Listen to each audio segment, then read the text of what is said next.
Assalamualaikum warahmatullahi wabarakatuh. Innal hamdalillah nahmaduhu wa nasta'inuhu wa nastaghfiruh wa na'udzu billahi min syururi anfusina wa min sayyiati a'malina.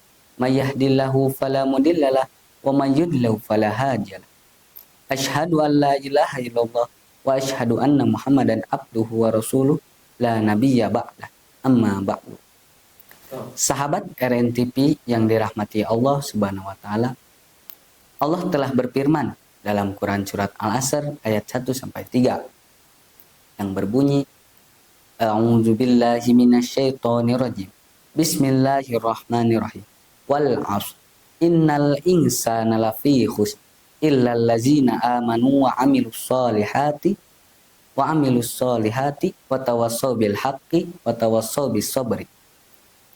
Shadaqallahul adzim al-ayah, yang artinya demi masa sesungguhnya manusia itu berada dalam kerugian kecuali orang-orang yang beriman dan mengerjakan amal soleh, dan nasihat menasihati supaya menetapi kebenaran, dan nasihat menasihati supaya menaati kesabaran.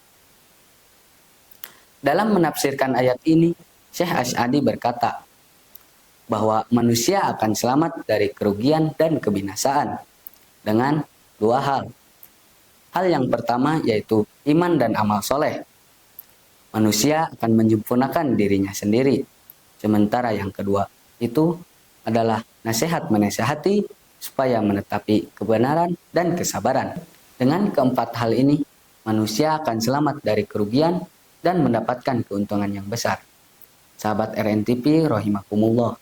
Rasulullah SAW bersabda, yang artinya hak seorang muslim atas muslim lainnya ada 6. Jika Anda bertemu dengannya, maka ucapkan salam kepadanya. Jika dia mengundangmu, maka penuhilah undangannya. Jika dia meminta nasihat kepadamu, maka berilah dia nasihat. Jika dia sakit, maka jenguklah. Dan jika dia bersin, memuji Allah, maka doakanlah untuknya.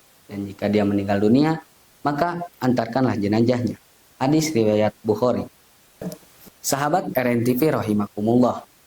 Nasihat secara bahasa diambil dari kata nasahtul asala, yang artinya aku menyaring madu dari berbagai kotorannya.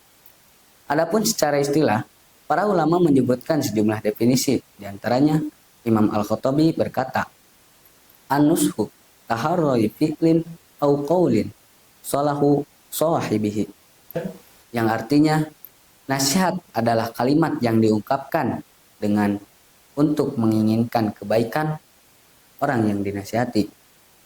Melihat makna bahasa dan istilahnya, maka akan terlihat korelasi yang sangat jelas antara keduanya, yaitu keinginan untuk menyempurnakan kekurangan orang yang dinasihati dan membersihkan dari berbagai kotoran dan dosanya.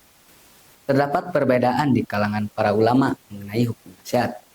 Ibnu Hazm dalam kitabnya Risalah Al-Jami berpendapat bahwa hukum nasihat adalah fardu. Namun Ibnu Battal menjadikannya sebagai fardu kifayah, dan beliau berpendapat bahwa hukum nasihat adalah fardu yang cukup telah dilakukan oleh sebagiannya dan gugur bagi yang lainnya. Dari definisi di atas ini, maka dapat disimpulkan bahwa rukun nasihat ada 3. Orang yang menasihati, orang yang dinasihati, dan materi nasihat. Adapun materi nasihat yaitu sesuatu yang disyaratkan secara syar'i, yang diperintahkan untuk dilakukan atau ditinggalkan. Secara syar'i, perkara tersebut juga telah disepakati oleh para ulama mengenai hukum nasihat. Sufyan Ats-Tsauri berkata, jika Anda melihat seseorang mengamalkan ilmu yang diperselisihkan dan Anda berpendapat yang lainnya, maka jangan melarangnya. Sahabat RNTV rahimakumullah. Agar nasihat ini diterima dengan baik, maka pemberi nasihat mesti memiliki adab-adab, di antaranya ikhlas untuk mencari ridha Allah, tidak bermaksud mencela dan mempermalukan orang yang dinasihati, memberikan nasihat dengan secara rahasia dan tidak di depan orang banyak. Hendaklah menyampaikan nasihat dengan cara lemah lembut dan beradab, tidak memaksa orang lain untuk menerima nasihatnya. memilih situasi dan kondisi yang tepat dalam memberi nasihat. Ada perbedaan mendasar antara nasihat dan ta'yir atau celaan. Dari segi caranya, nasihat dilakukan secara tertutup, sementara ta'yir dilakukan secara terbuka. Dari segi pelakunya, nasihat dilakukan oleh orang yang beriman, sementara ta'yir dilakukan oleh orang yang jahat. Dari segi tujuan, nasihat bertujuan untuk perbaikan dan menutup aib orang yang dinasihati, sedangkan ta'yir dilakukan untuk membuka aib dan mencemari nama baik orang lain. Dari aspek balasannya, tentu pemberi nasihat telah menunaikan hak persaudaraan, sedangkan ta'yir telah memecah belah umat, membeberkan rahasia, maka dia pun akan berdosa. Sahabat RNTV rahimakumullah, Allah telah berfirman dalam surat An-Nur ayat 19, yang artinya, sesungguhnya orang-orang yang ingin agar perbuatan yang amat keji itu tersiar di kalangan orang-orang yang beriman, bagi mereka azab yang pedih di dunia dan di akhirat, dan Allah mengetahui sedang kamu tidak mengetahui. Jika saling menasihati karena Allah dapat dilestarikan di kalangan kaum muslimin, maka banyak sekali manfaat yang akan didapatkan olehnya. Sahabat RNTV rahimakumullah, oleh karena itu, marilah kita saling menasihati karena Allah dan tidak saling mencela. Sebab bila kita mencela, sama saja seperti menghina ciptaannya. Semoga puasa kali ini dipenuhi dengan nasihat berharga. Selamat berbuka puasa.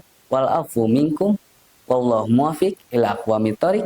Wassalamualaikum warahmatullahi wabarakatuh.